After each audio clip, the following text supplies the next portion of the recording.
Salut DJ Kaz. Salut. Comment t'as commencé à devenir DJ? Qu'est-ce qui t'a amené à faire ça? Depuis quand j'étais au Sénégal, j'ai toujours aimé la musique. Et je l'ai dans le sang en fait, parce que mon père, il touchait aussi les platines, il faisait des... T'avais déjà des platines quand t'étais au Sénégal ou... Non, j'avais pas des platines quand j'étais au Sénégal, mais j'aimais la musique en fait. Ouais, d'accord. J'aimais la musique et quand je suis arrivé ici, bah c'était... T'as commencé à acheter les trucs quand t'es arrivé ici. Ma première paye, j'ai acheté des platines. Et je me rappelle toujours, ma mère elle a pété les plombs. Elle a pété les plombs, ouais. Je t'ai pas ramené ici pour faire la musique. Ah oui, ça lui plaisait pas comme métier voilà, en fait. Ça ne plaisait pas comme métier, tout ça, voilà quoi. Alors ton style en fait, toi t'es plutôt généraliste ou ouais, t'es plus hip-hop dancehall toi? Moi c'est plus afro-généraliste. Afro-généraliste, voilà. Tu fais aussi du grand public toi? Voilà, fais aussi, tout à fait, ouais. J'ai eu la chance...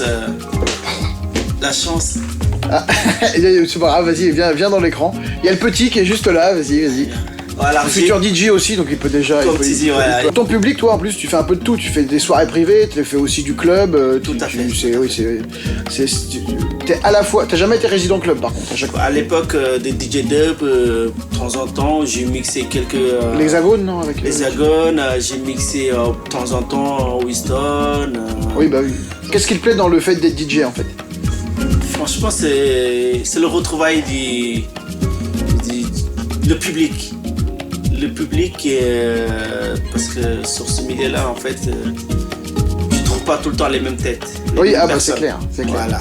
Est-ce qu'il y a un DJ star qui te plaît ou que t'admires, en fait, dans les DJ connus? Il est plus là aujourd'hui dans ce monde-là. Et c'était vraiment DJ dub. Voilà, DJ dub sur les platines. Et est-ce qu'il y a un morceau où quand t'es sorti, tu t'es dit qu'est-ce que c'est que cette daube et finalement c'est devenu un truc connu alors que tu croyais pas du tout? C'était un morceau de Sylvestre Gomez, un chanteur guinéen. Ce son-là est à écouter et franchement, jusqu'à présent, dans le domaine mondial, tu peux pas animer sans le mettre. Voilà, c'est obligatoire en fait, tu vois. Ça a été quoi du coup le premier matériel que t'as acheté avec ta première paye dont tu parlais? C'était quoi comme modèle? Enfin, c'était quoi comme platine? C'était quoi vraiment comme platine? C'était les Stanton. C'est les premières Stanton. Voilà, les premières Stanton. T'en as vu d'autres après. Voilà. Et qu'est-ce que tu utilises aujourd'hui? Enfin, moi je le sais, mais... Ouais, qu'est-ce que j'utilise aujourd'hui? D'ailleurs, mon dada, voilà quoi. Mon dada, c'est la NS7. La NS7 2. La NS7 2, voilà. Et t'as eu la NS7 1 à la sortie, et je te sens bien avoir la NS7 3, un de ces quatre, ou l'écran. Voilà, tout à fait. C'est parce que la NS7, c'est tous vinyle qui me plaît déjà. Alors quel est ton meilleur souvenir de soirée? Meilleur souvenir? Ouais, il faut en choisir un. Quand j'avais sonorisé à Merogo, à Palais de Congrès, un chanteur guinéen, et franchement, cette soirée-là, je me rappelle tous les jours.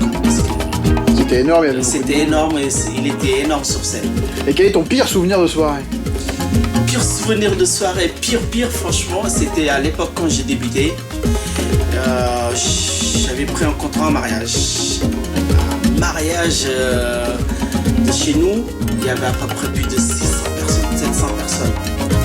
Et à un moment, il est en train d'animer, problème de matériel, et les tuteurs, ils étaient morts. Ah oui, plus de son du tout. Enfin, le son il sortait un peu, mais il sortait mal. Ouais. Et c'était vraiment, et ça je peux pas l'oublier, et c'est ça qui m'a forcé aujourd'hui. À améliorer ton matériel. Tout à fait, si on entend aujourd'hui. Ouais, ah, c'est pour ça que tu veux toujours avoir tout en double. Parce que tout en double et surtout la qualité. Ouais. La qualité, et cette époque-là, je savais même pas, voilà, par rapport aux branchements, etc.